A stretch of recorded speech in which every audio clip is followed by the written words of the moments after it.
Okay, ഇതെന്ന് വെച്ച് കഴിഞ്ഞാൽ SSCയുടെ എല്ലാ എക്സാമിനും ചോദിച്ചു വരുന്നൊരു ക്വസ്റ്റ്യനാണ്. ക്വസ്റ്റ്യൻ ഇതാണ് പറഞ്ഞിരിക്കുന്നത്: 6892, 7105, 7531 ഇതിനൊരു ഗ്രേറ്റസ്റ്റ് നമ്പർ വെച്ച് ഡിവൈഡ് ചെയ്യുക.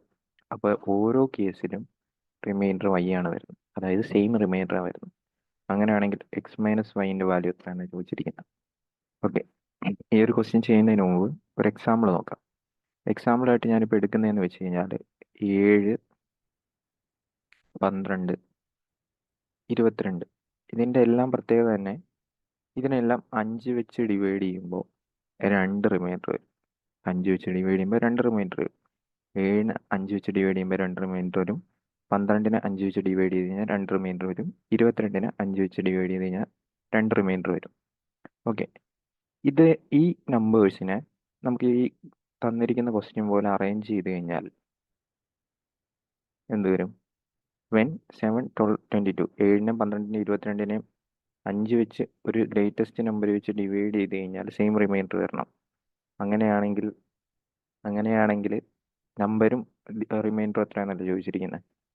ഓക്കെ, അപ്പോൾ നമുക്കറിയാവുന്ന കേസ് എക്സ് ആണ് ഗ്രേറ്റസ്റ്റ് നമ്പർ എന്നും റിമൈൻഡർ 2 ആണെന്നും അറിയാം.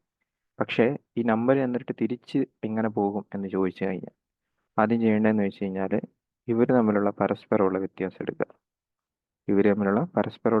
എടുത്തു കഴിഞ്ഞാൽ ഇവിടെ 5, ഇവിടെ 10. എന്നിട്ട് ഇതിൻ്റെ LCM എടുക്കുക, HCF എടുക്കുക. HCF എടുക്കുമ്പോൾ 5ൻ്റെയും 10ൻ്റെയും HCF 5. ഈ 5 ആയിരിക്കും ആ ഗ്രേറ്റസ്റ്റ് നമ്പർ എക്സ്. ഓക്കെ, അതൊക്കെ. ഇനി ഗ്രേറ്റസ്റ്റ് റിമൈൻഡർ കണ്ടുപിടിക്കണം. റിമൈൻഡർ കണ്ടുപിടിക്കാനായിട്ട് ഏതെങ്കിലും ഒരു നമ്പറിനെ ഈ പറഞ്ഞ 5 വെച്ച് ഡിവൈഡ് ചെയ്യുക. സോ റിമൈൻഡർ എന്ന് വെച്ച് കഴിഞ്ഞാൽ 2 എന്ന് പറഞ്ഞ് കിട്ടും.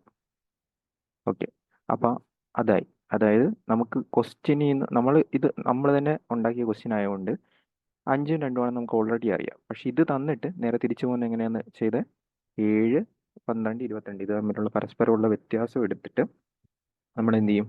അതിൻ്റെ HCF കണ്ടുപിടിച്ചു. HCF കണ്ടുപിടിച്ചിട്ട് നമ്മൾ എന്ത് ചെയ്തു? ഡിവൈഡ് ചെയ്ത് നോക്കി. ഓക്കെ, ഇനി ഇതിൻ്റെ ബേസ് എന്താണെന്ന് വെച്ച് കഴിഞ്ഞാൽ നമുക്കറിയാം.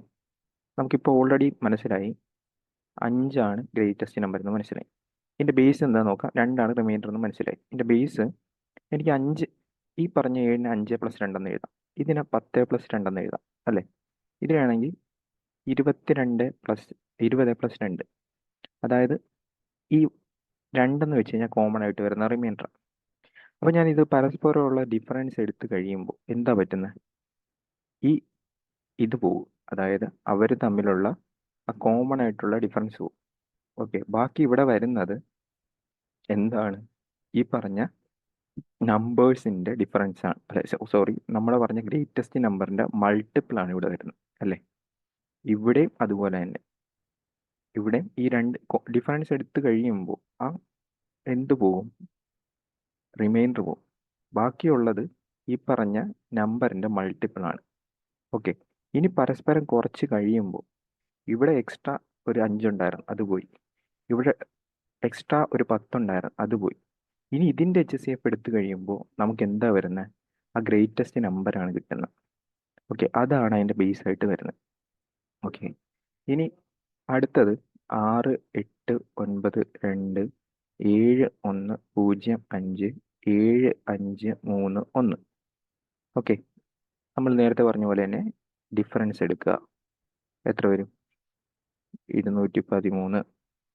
ഇതാണെങ്കിൽ എത്ര വരും? കുറച്ച് കഴിയുമ്പോൾ 426. കാണുമ്പോൾ തന്നെ നമുക്കറിയാം ഗ്രേറ്റസ്റ്റ് നമ്പർ 213, അതായത് ഇതിൻ്റെ HCF. ഇനി എന്ത് ചെയ്യുക? ഇതിൽ ഏതെങ്കിലും ഒരെണ്ണത്തിനെടുത്ത് ഡിവൈഡ് ചെയ്യുക. 68, 92, 213 3 പ്രാവശ്യം പോവും. 639, 2, 0, 502 എത്ര പ്രാവശ്യം പോകും? 2 പ്രാവശ്യം പോകും. 426 പോയിട്ട് 76. സോ 76 ആയിരിക്കും നമ്മുടെ എന്തെന്ന് പറയുന്ന റിമൈൻഡർ ആയിട്ട് വരുന്നത്. ഇനി ഇത് തമ്മിൽ കുറയ്ക്കാം. കുറച്ച് കഴിയുമ്പോൾ എത്ര വരും? 7, 137. 137 ആയിരിക്കും x-y. ഇതായിരിക്കും നമ്മുടെ final answer. Okay, thank you.